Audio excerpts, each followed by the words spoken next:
დიახ, თეთრი გვირგვინით შეამკომ სოფლიო პატრიარქმა ილია მეორის ცხედარი, რის შემდეგაც წესის აგების მსახურება დაიწყო. ყოვლად უწმინდესობა ბართლომეოსი მსახურებას აღავლენს ბერძნულ ენაზე. ვიდრე მსახურება დაიწყებოდა სამების საკათედრო ტაძარში, აქ ილია მეორის მიერ დაწერილი საგალობლები ისმოდა. კირილელეისომ შეასრულა საოპერო მომღერალმა ნინო სურგულაძემ. სინოდის წევრებმა კი ცალ-ცალკე ილია მეორის ხელს ემთხვიდნენ, პატივი მიაგეს მის ხსოვნას, წესის აგების მსახურებას ესწრება ბიძინა ივანიშვილი ოჯახის წევრებთან ერთად. პირდაპირ ტრანსლაციის დროს გადაღებული კადრებით გამოჩნდა, რომ ბიძინა ივანიშვილი მეუფე შიო მუჯირსკა ესაუბრა, მეუფე შიოს, რომელიც პატრიარქმა მის სიცოცხლეშივე მისი ტახტის მოსაყდრედ დაასახელა. ამის შემდეგ მობრძანდა სამების საკათედრო ტაძარში მსოფლიო პატრიარქი და მეუფე შიომ მსოფლიო პატრიარქი ივანიშვილს მისი ოჯახის წევრებს გააცნო, შემდეგ აღმასრულებელი და საკანონმდებლო ორგანოს წარმომადგენლებს. ეს ის, რაც ხდება ამ წუთებში სწორედ სამების საკათედრო ტაძარში, რაც შეეხება გარეთ, შეიძლება ხმამაღლა ითქვას, რომ არც ერთი ადგილი აღარ არის დარჩენილი ტაძრის შიდა პერიმეტრზე, სადაც მოქალაქეები არ არიან შეკრებილი. უამრავი ადამიანი არის მოსული სამების საკათედრო ტაძარში და აქ არის 4 გიგანტური ეკრანი დამონტაჟებული, ისინი თვალს ადევნებენ იმ ყველაფერს, რაც ხდება ტაძრის შიგნით. თქვენ ახლა კაცშიც ხედავთ, რამდენი ადამიანი არის მოსული სამების საკათედრო ტაძარში, ისინი ამ წუთებში ისმენენ მსახურებას, ისმენენ წესის აგების მსახურებას, რომელსაც მსოფლიო პატრიარქი წარუძღვება. აქ ყველა აცნობიერებს, რომ უყურებენ მოვლენაც, რომელიც საქართველოს უახლეს ისტორიის ნაწილად დარჩება. ეს არ არის ერთი ჩვეულებრივი ამბავი, ეს არის კადრები, რომელიც მომავალში არაერთხელ გაახსენდებათ, როგორც ეროვნული მასშტაბის გამომშვიდობება. მინდა მივუსამძიმრო ჩვენს საქართველოს. არ მყოფნის სიტყვები, რომ გამოთქვა ის ტკივილი, რასაც მე ვგრძნობ. და მე მარტო არა ვარ, ვინც ამას დღეს ამბობს. და ძალიან მძიმეა დღევანდელი დღე. მე პირადად ვერ ვიაზრებ, რომ დღეს უკანასკნელად არის ჩვენს გვერდით. უსამძიმო სრულიად საქართველოს ამ მძიმე დღეს. თეთრი წყაროდან ჩამოვედით, არის ძალიან ტკივა გული და მაპატიეთ ვერ ვეთყვი, მაგრამ მინდა ვთქვა, რომ მადლობა და აი ამ ქართველების გაერთიანებისთვის ძალიან დიდი მადლობა, რა თქმა უნდა. ყველასთვის ეს საერთო ტკივილია და ძალიან გული ტკივა და ღმერთო, იქიდანაც ილოცეს ჩვენო პატრიარქმა. მე მქონდა შეხვედრა, ჩემი მესამე შვილიშვილი პატრიარქის მონათლულია, ახლა ისინი საფრანგეთში არიან და მინდოდა ძალიან გულით მოსულიყავ და დამიტკიჩა. ასპინძინა ჩამოყვეთ. კი, მეც ასპინძიდა. ხაშურიდან ჩამოვედი. ნამდვილად გამორჩეული იყო, ამას ადასტურებს დღევანდელი ხალხმრავლობა აქ.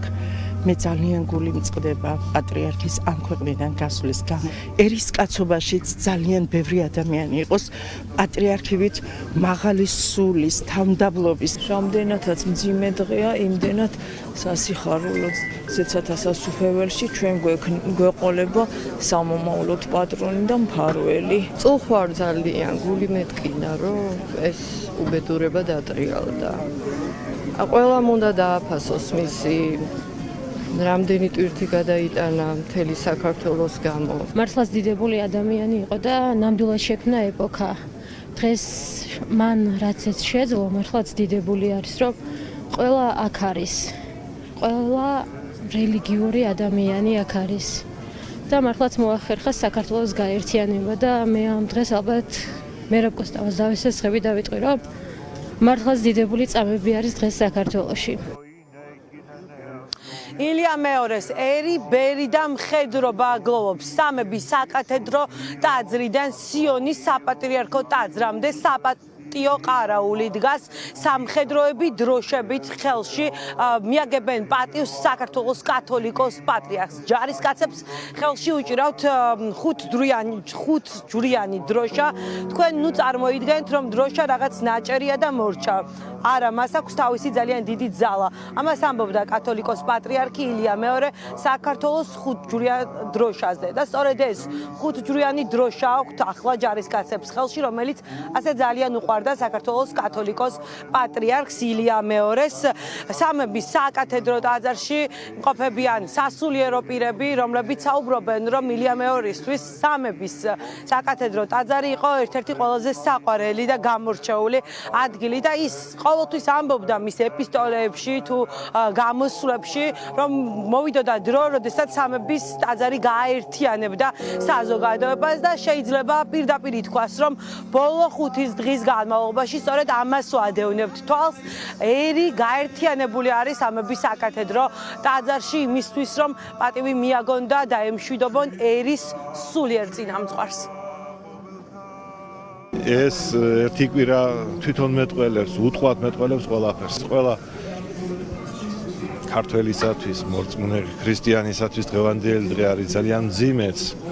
და ამავე დროს ძალიან რწმენით ახსავსე, იმიტომ რომ ჩვენ ქრისტიანები ვართ, ჩვენ მარადიული ცხოვრება გვწამს, ჩვენ ჯერა რომ სიცოცხლე გრძელდება და მისი უწმინდესობა და მაშვალი პატრიარქი ჩვენი მარადისობიდან გააგრძელებთ ჩვენთვის ლოცვას. მარადისობიდან შეგვეწევა მან ხო იცის აქ საქართველოს რა პრობლემები საქმე დარწმუნებული ვარ ის იქიდან ალბათ უფრო მეც გააკეთებ მადლობა ფლანს რომ პატრიარქის ეპოქაში მომიწია ცხოვრება და ეს დიდი წყალობაა ხშირად გვითქვია ჩვენ პატრიარქის სიცოცხლეში რომ ეს წმინდა ადამიანია დროს გააუსწრო და ცოცხალ ადამიანზე ვამბობთ რომ წმინდანია და დღევანდელი დღე ამას ადასტურებს ის ერთსულოვნება, ის დიდი სიყვარული, რაც ხალხმა გამოხატა, ეს არის სწორედ დადასტურება მისი წმინდანობისა და ძალიან დიდი გულის ტკივილი გვაქვს, მაგრამ ამავდროულად სიხარულიც არის. სიხარული იმისა, რომ ზეცაში ყავს კიდევ ერთი დიდი მეოხი და უწმინდესი ჩვენ ყოველთვის შეგვეწევა. ყოველთა დღეთა ცხოვრებისა ჩვენისათვის. დაგვილოცოს ნადრეშ დაგვიდროს, ნათქმა უნდა, თავისი საქმით, თავისი სიტყვით, თავისი ამამთავრული ჯიჭით ჩვენმა უწმინდესმა დიდი ხვაწლი გაიღო ჩვენი ერისათვის 77 წლის 25 დეკემბერს, როდესაც ის საპატრიარქო ტახტზე ავიდა, ყველა მიცის რომ 4 ეპისკოპოსი იყო, დაახლოებით 60-მდე სასულიერო პირი და ზიანი ღამე ესე ეწოდებოდა და ეს ყველაფერი უწმინდესის ხრევზე გადაიარა და ერი გაამთლია, რაც შეიძლებოდა ის ყოველთვის თავისი ტალანტით, რომელიც უფლისგან მინიჭებული ჰქონდა, ის ამ ტალანტს ამრავლებდა. ის რაც დღეს თბილისის ქუჩებში ხდება არის დიდი ეროვნული გამომშვიდობება სამების საკათედრო ტაძარში სულ ცოტა ხანში დასრულდება წესის აგების მსახურება რის შემდეგაც დაანონსებული არის რომ ჯერ მსოფლიო პატრიარქი შემდეგ ილია მეორის ტახტის მოსაყდრე მეუფე შიო მუჯირი შემდეგ მიხელ ყაველაშვილი ამის შემდეგ ირაკლი კობახიძე ბოლოს შალვა პაპუაშვილი მიმართავენ საზოგადოებას რის შემდეგაც სამგლოვი რომ სრულობა დაიწყება, რაც ნიშნავს იმას, რომ სამების საკათედრო ტაძრიდან საქართველოს კათოლიკოს პატრიარქს ილია მეორეს გადაასვენებენ სიონის საპატრიარქო ტაძარში, სადაც ილია მეორე სამუდამო სამყოფელს დაიდებს. ყოველ შემთხვევაში ასე არის დაანონსებული, რომ სწორედ სიონის საკათედრო ტაძარში დაკრძალავენ ილია მეორეს, ის იქნება რიგით მე-9 პატრიარქი, ვინც ამ ტაძარში იქნება დაკრძალული, უკვე ვრცელდება სასულიერო პირების მხრიდან მინიშნებები, რომ უახლოეს პერიოდში დაიწყება აქტიურად მოქმედებები და გადაიდგმება ნაბიჯები იმისთვის, რომ წმინდანად შერაცხონ ილია მეორე, თუ ეს ასე მოხდება საბოლოო წერტილამდე თუ მივა ეს განცხადებები, რომელსაც აკეთებენ სასულიერო პირები, არ არის გამორიცხული, რომ ილია მეორე შემდეგ ან სვეტიცხოველში, ან სამების საკათედრო ტაძარში გადმოასვენონ. მოკლედ, ასეთი არის ვითარება სამების საკათედრო ტაძარში ახლა მიმდინარეობს მსახურება, რომელსაც მსოფლიო პატრიარქი უძღვება, სულ ცოტა ხანში კი დაიწყება სიტყვით გამოსვლები. ჩვენ რა თქმა უნდა ამას პირდაპირ ეთერში მოგასმენიებთ, ისევე როგორც თქვენ ყველაფერს თვალს ადევნებთ რა ხდება, როგორც ტაძრის შიგნით, ასევე ტაძრის გარეთ.